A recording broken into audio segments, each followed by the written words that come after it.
Sinasabi po ng iba na sila raw ang totoong sa Diyos at yung sa iba ay sa demonyo dahil yung kanilang church ay binabanggit po sa Biblia. Sa madaling salita, sila raw ang tinutukoy sa Roma chapter 16 verse 16.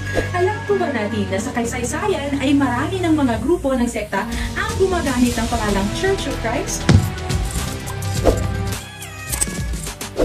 Pagpapala mula sa Panginoon. Marami pong nagsasabi na dapat daw silang paniwalaan dahil gumagamit daw sila ng Biblia at binabasa lamang nila ang mga nakasulat sa Biblia. Ang totoo, hindi po lahat ng gumagamit ng Biblia ay tama ang pagkaunawa, lalong-lalo na kapag out of context ang pagkaunawa. Madalas po itong nangyayari, lalong-lalo na dito po sa ating bansa. Marami po sa mga kapwa nating Katoliko ang lumilipat sa ibang sekta dahil po ginamitan po sila ng Biblia at sinabihang mali ang ating mga pinaniniwalaan. Ang pamamaraan po na ginagamit ng mga umaatake sa Catholic Church ay tinatawag nating proof texting. Ano po ang proof texting? Proof texting is basically taking an isolated verse out of all contexts. No one wants their words taken out of context, as it is a highly misleading and unethical thing to do. Scripture can be easily misrepresented by representing it within one's own theological and life context without attention on its own context. It is like someone taking your words to mean what they want them to mean without attention to what you intended to mean. Ang ginagawa ng iba kapag nagbabasa ng Biblia ay pupulot sila ng mga salita mula sa Biblia na pwedeng sumang-ayon sa kanilang paniniwala at bibigyan nila ng kanilang sariling interpretasyon kahit hindi naman ganoon ang ibig sabihin ng talata. Hindi sila nagbabatay sa konteksto ng kanilang binabasa dahil ang importante sa kanila ay may mabasa silang word for word na sasang-ayon sa kanilang doktrina. Magbibigay po tayo ng 3 mga talata mula sa Biblia kung saan ginagamit ang proof texting at kadalasan din itong ginagamit para atakihin tayong mga Katoliko. Una, ang nasa Exodus chapter 20 verse 4. Ito po ay paboritong-paborito ng mga anti-Katolikong gamitin laban sa atin dahil sa ating pagkakaroon ng mga sacred images. So, ang gagawin nila ay babasahin nila ito. Exodus chapter 20 verse 4 says, "Thou shalt not make unto thee any graven image, or any likeness of anything that is in heaven above, or that is in the earth beneath, or that is in the water under the earth." Tapos, magbibigay sila ng conclusion na, see, all images are idols. Pero, kung titingnan po natin ang konteksto at babasahin po natin ang Exodus chapter 20 verse 3 at Exodus chapter 20 verse 5, ay maiintindihan po natin na ang ipinagbabawal po talaga dito ay ang paggawa ng mga imahen ng ibang mga Diyos para sambahin o ang paggawa ng mga imahen para ituring na Diyos. Kaya po yung mga Protestant scholars na nag-aral talaga ng mabuti at tinitignan ang konteksto ay mas malayo ang pagkaunawa nila kumpara doon sa mga Protestanteng umaatake sa atin. Yung interpretasyon ng mga Protestanteng umaatake sa Catholic Church ay iba kaysa sa interpretasyon ng kanilang mga scholars. Ganito po ang sabi ng isang kilalang Protestant scholar na si Dr. Norman Geisler sa kanyang aklat na The Big Book of Bible Difficulties sa pahina 84. Finally, the prohibition in Exodus chapter 20 verse 4 is not against religious arts as such, which include things in heaven and on earth. Rather, it was against using any image as an idol. Ang problema din sa mga umaatake sa atin ay nagbabasa din sila ng Bible pero hindi nila alam ang original text ng idol at ng imahen. Para sa kanila, ang lahat ng imahen ay idols o sa madaling salita kapag nakakakita sila ng mga sagradong imahen, para sa kanila ito ay mga idols. Dapat po alam po natin ang kaibahan ng idols at ng images bago po natin bigyan ng sariling interpretasyon ang mga nakasulat sa Biblia. Pakinggan po natin ang sinabi ng isang iginagalang na Protestant scholar na sa katauhan ni Dr. Daryl Bock. We're going to answer the question, are all images idols and therefore a violation of Exodus 20 verse 4? And the way to answer this question is to define image and idol. An image is a representation of someone that is simply a portrayal of what they are like or what they look like, or an attempt to represent something, that is not a violation of Exodus 20, verse 4. An idol is something crafted or painted or represented, which then is seen to be worshipped, and that has the belief attached to it that there is power associated with its presence. That is an idol, and that is what Exodus 20, verse 4 is arguing against. So the representation of someone simply to represent their presence is not a violation of Exodus 20. But to believe that it has power or to worship it in one way is a violation of that commandment.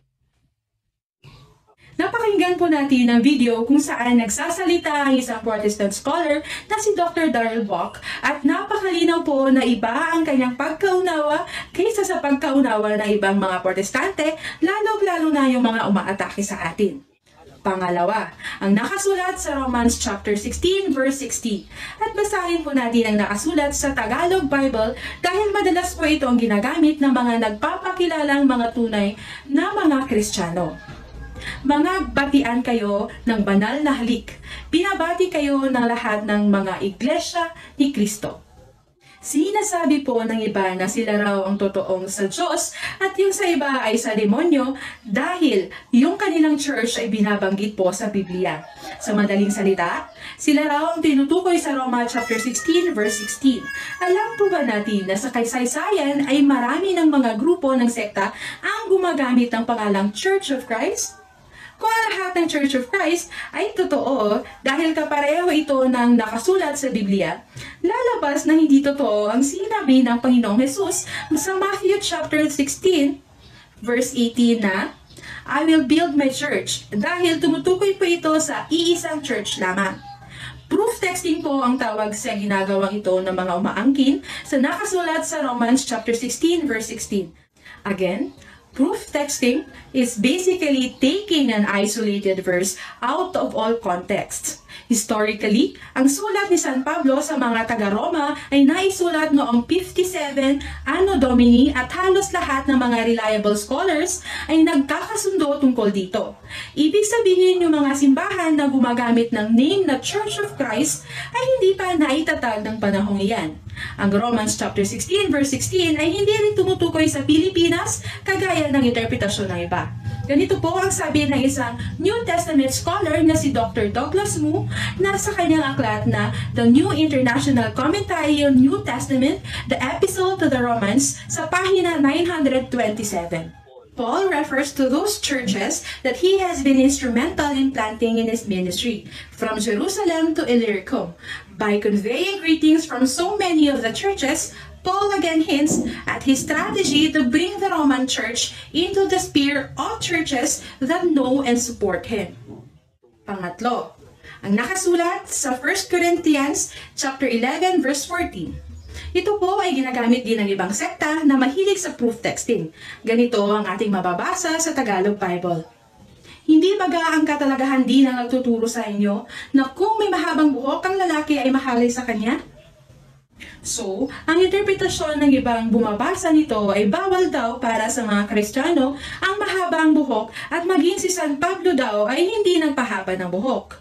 Kapag proof texting po talaga ang gagamitin natin ay napaka-misleading, lalong-lalo na kung hindi natin alam ang historical background ng ating mga binabasang mga talata.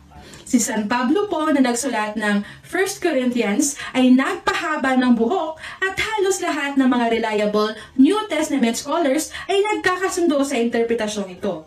Kagaya ng mababasa natin ito sa isang scholarly commentary na New International Commentary on the New Testament sa pahina 527. Thus, Paul is not arguing that men must wear their hair short or that women must have long hair, as though nature meant some kind of created order. Indeed, the very appeal to nature in this way suggests most strongly that the argument is by way of analogy, not of necessity. As in the two preceding arguments, Paul begins with a man in order to set up what he wants to say about the woman. What nature thus teaches is that man, on the other hand, if he has a long hair, it is a disgrace to him. This seems to be clear evidence that by nature, Paul meant the natural feelings of their contemporary culture.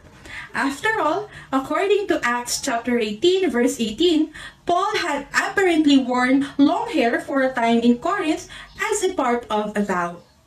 So ano po talaga ang ibig sabihin ni San Pablo sa 1 Corinthians chapter 11, verse 14? Ano ba ang view ng mga scholars tungkol sa historical background nito? Ganito po ang mababasa natin sa The Corinthian Catastrophe sa pahina 15. High on the Acropolis, overlooking Corinth and dominating its life, was the magnificent temple of Aphrodite, the goddess of love and fertility. 1,000 priestesses plied the trade of prostitution as part of the religious rites. Corinth was a vice-oriented city. Long-haired male prostitutes were a common sight on the streets and were the background for Paul's comment in 1 Corinthians chapter 11, verse 14. Doth not even nature itself teach you that if a man have long hair, it is a shame unto him?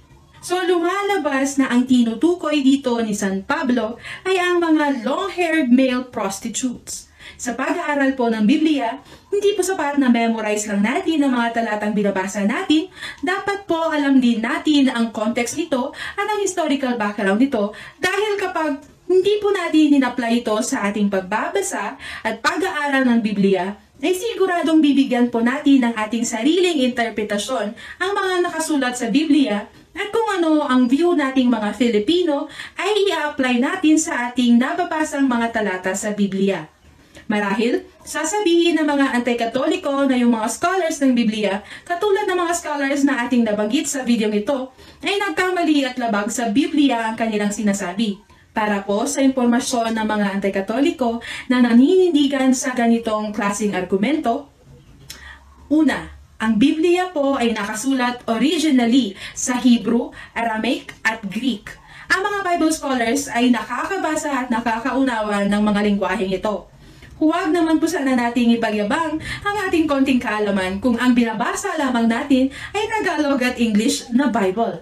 Pangalawa, hindi po ibig sabihin dahil nakabasa ka lang ng Tagalog at English Bible ay alam mo na ang lahat at kaya mong interpretahin ito ng tama dahil hindi mo naman alam ang nasa original text.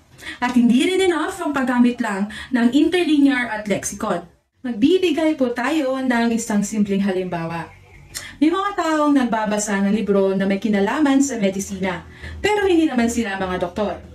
Ibig bang sabihin dahil nakabasa sila ng libro ng medisina ay mas marunong pa sila kaysa sa mga doctor of medicine? At pwede na rin silang magdoktor? Sana po ay magsilbing gabay ang video nito para sa lahat. Ito po ang inyong kapatid sa pananampalataya, Sis Ira ng Paatha.